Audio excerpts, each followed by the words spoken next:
Danny Flexen here for Seconds Out. Delighted to be joined once again for DiBella's Digest with the man himself, Lou DiBella. Lou, almost time to say Happy New Year. How you doing?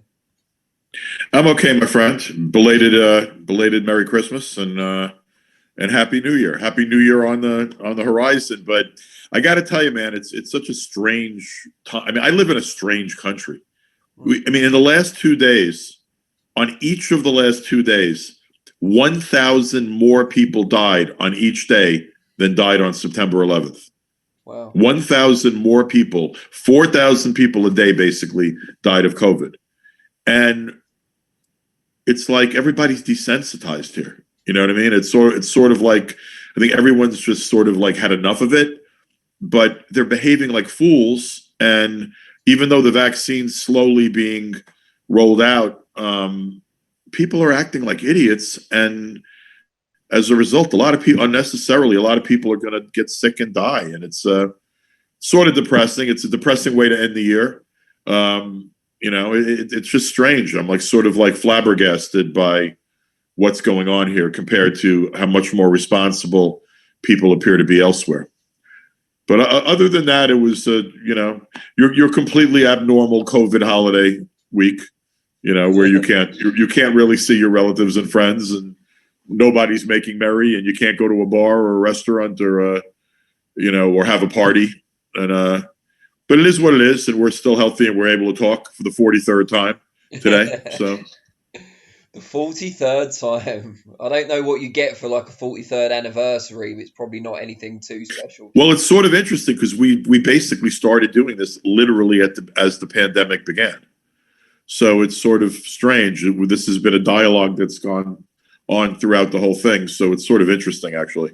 This is the one consistent dialogue I've had from beginning to end of pandemic.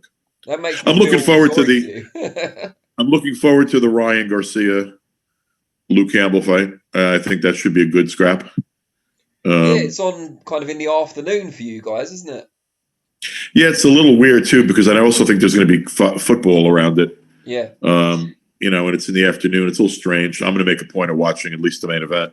Well, it's week 17 as well in the NFL, so it's a big weekend.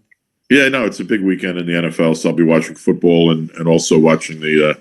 I tend to think Garcia might be too strong physically for him. If it goes the distance, anything could happen. But I think if you twisted my arm and you made me make a pick, I would probably say that I think that Garcia being younger and stronger may stop him. What are your thoughts on the fight?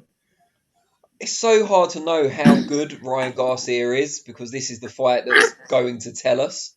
He hasn't fought anyone even close to Luke Campbell's level before, but he certainly passes the eye test.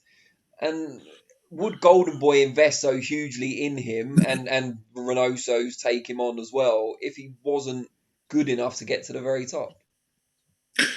I think that he's got a lot of star power and star potential. He has all those intangibles. He can punch. He's athletic. He's fast. I mean, he seems to have a skill set. He's never fought anybody on the level of Campbell, but Reynoso's a sharp guy. And Golden Boy's matchmakers, whatever you say about Golden Boy, they're matchmakers. They're not, they're solid. They know the sport. I think they feel this is a real good matchup. I think it's their belief that as good as Luke is, that Luke's assets don't match up so well with Garcia's. It'll remain to be seen because there's no question right at this moment, Luke's got the better resume. I mean, the more experience and the better level of opposition. It's an interesting fight. It's an intriguing fight. I have a lot of respect for Luke. And then if the kid can beat a guy of the quality of Luke Campbell, then you have another rising star in boxing. And it's, by the looks of it, a 50-50 fight on paper. Do you think we'll see more of those types of fights going into 2021? You can't see fewer. I mean, I hope so. I mean, we've had a smattering of good fights in 2020, but the overwhelming majority of fights have not been. But look, I mean, there's some stuff has already been announced that appears to be pretty strong. So I think we're going to get more even fights and competitive fights and betting fights in 2021. It'll be easier to make them. I I think 2021 is still going to be a challenge for a while. I don't think you're going to see big crowds in big arenas so quick. I hope I'm wrong, but I don't think I am. I think it's going to be, but I think people have adjusted to the world as it is right now a little bit better. There's been a time to adjust. So I do think, and I think boxing, for as myopic as we could be, as short-sighted as boxing tends to be about its own sport and business, I think there's an awareness that we need to do better. I do. I think that there's an awareness that there's a need for the best to fight the best and for truly competitive fights. Do I think we're going to get Crawford and Spence? No. Do I think we're going to get a lot more action that you and I are going to want to watch? Yes. I mean, I'm what's funny, Denny? One thing that's happened to me over the course of the last year is I'll no longer watch every single boxing show. I just won't. If I don't think the outcome's in doubt, or I don't think that a fight intrigues me, if there's not something on the card that's intriguing to me, I'd rather read a book right now, or watch a film, or catch up on another series on Netflix that I started watching and haven't finished. Yeah. I love boxing, but I love boxing as sport. I love the competitive forms of boxing. I don't, the Fox show last weekend was just, there was no competition on it. And there's been too many of those lately where there have been non-competitive fights. But like this weekend, we have something that we can really, we can honestly say there's a 50-50 fight on Saturday, or a fight on paper where the outcome's in doubt. I don't think it's 50-50. If I put my money on it, it'd be Ryan Garcia. But Luke certainly brings a lot to the table and has, very much has a chance to win as a live underdog. So, I want to see that kind of fight. I want to see a lot of, there's been some stuff announced for early 2021 that I do think is compelling, and I'm happy to see that. So putting Crawford Spence aside, as we think that's unlikely to happen in 2021, give me 2 or 3 fights you'd really like to see that are perhaps more likely to happen next year. By next summer, early fall, I want to see Fury and Joshua, and I think we will. But I don't think you're going to see it. I think Eddie was, I actually read some real veracity out of Eddie recently where he said that he thought it was much more likely the fight would happen when we could again have a real crowd. And you certainly would need a full crowd to be able to do it in the UK. But I'd like to see that fight, and I think you should see that fight in 2021. And somewhere between June and September or October, I would expect that would be sort of the time frame that you might see that fight. That'd be very high on my list of fights I want to see. Trying to think of what else jumps out at me as a fight. What do you want to see? Give me a fight you want to see, Danny. What would I like to see? I'd like to see Canelo against a new, fresh opponent. So a Saunders, a Plant, even a Beterbiev, if he's willing to go up to 175 again. I don't think you'll see Beterbiev so quick, and I don't think there's a big demand for it, except for hardcore guys like us. I think you'll see a Sanders in all likelihood, I'm guessing. Somebody, look, he's a free agent right now, but he's going to do smart business. So I think that if I had to bet my dollar, I think there's a pretty good chance Eddie can pull off a 2-fight deal with DAZN and Canelo, because there's not a lot of interest in what's his name, Yildirim? Yildirim, yeah. Yildirim. But he's a tough guy, and if they go to Mexico and they do a homecoming fight, I'll watch it, because honestly, other than a handful of people, there's really no one out there between 160 and 175 that I expect to be particularly competitive with Canelo. Literally, you're looking at a number of guys you can count on one hand. So it doesn't trouble me. I'd rather see, like I said this on social media this past week, the best fighter in the business, which I do think Canelo right now is the best fighter in the business. You want to see that fighter fight as often as possible. I think it's good for boxing that guy is active. So if Eddie could pull off a 2-fight kind of plan where the Yildirim fight is in February or March, and then they come back in May with a Billy Joe Saunders, for Mexican Independence Day, that's a pretty good plan in my view. And bizarrely, like I do like the Billy Joe Saunders fight, even though Saunders infuriates me because he's capable of being so damn good, and then but he's also capable of being so up and down and uneven. Yeah.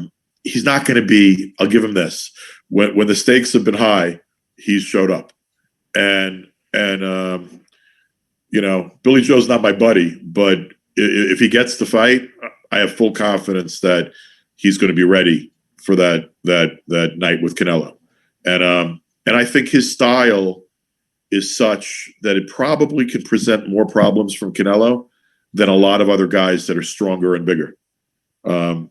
Saunders is a pretty brilliant boxer when he's on his game, and that's a fight I would like to see. So, I could see that 2-fight plan happening, and I'm actually rooting for Sir Edward to get it done. I'd quite like to see Tank in a big fight as well, a defining. I'd like to see Tank. I'd like to see Tank and Devin Haney. That's good. That's the fight I like. I'd like to see that fight. And I think Haney's got tremendous ability, but I'm getting a little tired of hearing him squawk. I want to see him get in there with a top guy and then take care of business. I do think he's good. I do think that, like, if I was looking at skill set and ability and ceiling, I think he's one of the elite young talents in the sport. I think Davis and Haney would be a hell of a fight. Davis in some ways isn't my cup of tea, but as a fighter, Davis is a hell of a fighter. I mean, he has an element of explosiveness. He has one punch power. The uppercut that he hit that kid with was sensational. That he hit Leo with. He talks a good game. He's a quality fighter, and there is a round robin at that weight that can happen. That could be pretty sensational. The winner of Campbell and Ryan Garcia obviously factors into that equation. But I'd really like to see Haney and Trevon. I would put that into that list of fights that I think are possible for next year that I would really like to see. I'd like to see Haney and Davis. And Taylor and Ramirez, that seems pretty likely to go ahead next year, would you say? Yeah, I would think so. It's an easy fight to be made because they're both the Top Rank, and ESPN could do that fight. Yeah, I think that's a fairly easy fight to make. There's money from the UK and Scotland. There's money from the States. Yeah, I think that's an easy fight to make. That's a really good fight. I'm not sure who wins that fight. I think that's a real interesting fight. I probably would give a tiny edge to Josh Taylor, but a tiny edge. Like, I think that's like a 55-45 kind of fight. What's more likely, that the winner of that steps up to fight Crawford, or that Teofimo steps up to fight the winner? Hold on, I just dropped the phone. Let me pick it up. I think that the winner of that stepping up to fight Crawford is heavily dependent on whether Crawford stays at the top. Stays with Top Rank, yeah. If Crawford continues to work with Arum and Top Rank, then they're going to have to make big fights for him. I think it's the winner of Taylor and Ramirez. There's always the option of going back to 40. So going up to 47 to fight a guy that's perceived to be the 3 best pound for pound guys in the world, which is where I have Crawford, number 3, and on my pound for pound list at the moment. But I, certainly others would argue he's 1 or 2. But I think that I could see it's like a free shot for Ramirez or Taylor to jump up and take that fight, or the winner to jump up and take that fight. I could also see Teofimo going to 40 and attempting to take over that division. But we'll see. I don't think Teofimo's going to move his neck. And my gut tells me that we will see Ramirez and Taylor in 2021. I hope so. I want to see that fight. And there's been talk that there could be a fight soon announced between Triple G and Jamie Munguia. Does that excite you? I like that fight. I mean, stylistically, I like that fight more than I like an Andrade fight, Hmm. though I would watch either one of them. I mean, look, there's no question that Andrade's a very good fighter. I mean, he's incredible, very, very skilled guy. Just, I don't find him to be the most exciting guy. I think you get more fireworks in a Munguia Triple G fight. I probably would rather see Munguia fight Triple G or Triple G fight a rematch with Derevchenko more than I'd want to see Andrade, but I would watch any of those fights because any of those fights figure to be competitive and and fun. If I'm Triple G's management and I'm Triple G's trainer corner, probably on an Andrade fight. I think it's like a very bad matchup for him stylistically. Triple G, as great as he is, and he's a first ballot Hall of Famer and an all-time great middleweight. He's on the tail of his career right now, and a guy that moves around a lot and is a difficult target and picks and chooses his moments and counter punches. And I mean, it's just stylistically an Andrade fight is in my mind a much less likely victory for Triple G than the Munguia fight. And just before we wrap up, what one change, if you could only make one, because I'm sure you'd want quite a few, what one change would you like to see in boxing generally in 2021? I'm not going to see it, but an open marketplace. Where the best fight the best, or a Charles Conwell, who's promoted by Lou DiBella, who in my mind is literally one of the 3 or 4 best prospects in the world, not just in this country, in the world, had the opportunity to get on a major platform without having to sell his soul or me sell him to somebody else. A marketplace where Bud Crawford isn't falling down pound for pound rankings through no fault of his own because the fights aren't happening. A world where the regularity of what we're watching is competitive top flight entertainment. The way Premier League on the regular is quality top flight entertainment. The way the NFL is quality top flight entertainment. And at our best, we're better than they are. At our best, a great fight, I'd argue that there's nothing like a great fight. But there are enough of them. And our norm is not the top of our game. Our norm is, I really do, a more competitive open marketplace where some new player gets into the game without giving an exclusive contract to someone and says, what I'm going to do is I'm going to make this budget available to make the best fights. And there is no other side of the street, any longer. That would be my New Year's Eve wish that I pretty much know is not going to come true, but that would be my wish. Surely all of our New Year's resolutions we know deep down aren't going to come to fruition, so I think it's highly appropriate. I haven't made a New Year's resolution in a number of years. I got to tell you honestly, I've never been a New Year's Eve or a New Year's Day. I mean, actually, I love growing up. My dad would always have like people over, and we'd have like a party on New Year's Day and watch football and eat great Italian food. So New Year's Day was always something I liked, but New Year's Eve to me, I've never my entire life I haven't liked it. I always thought, first of all, I've been known to party, still capable of it even now, but I've always viewed New Year's Eve as sort of amateur hour. Now in a COVID world, everything's different, but in a normal year, it was just the idea of getting blasted, you're having the time of your life. It struck me as sort of like amateur hour. It was never my thing. And I always found it sort of a little depressing. You know what I mean? I never found New Year's Eve to be like, oh, wow, great.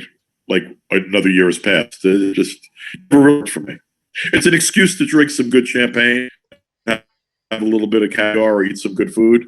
But not my cup of tea, Dan. Well, on that note, Lou, I'll wish you what are you doing tonight? We're all locked down, so not a great Happy deal. New Year, Danny. What are you doing tonight? So you just stay at home a couple of pints. Yeah, have a few drinks and yeah, just chill out really, and hope that 2021's a bit better, a bit more fun. I'm 100% on that one. I mean, I hope 2021 is better for everybody because I'm very happy to leave this fucking year in the rearview mirror.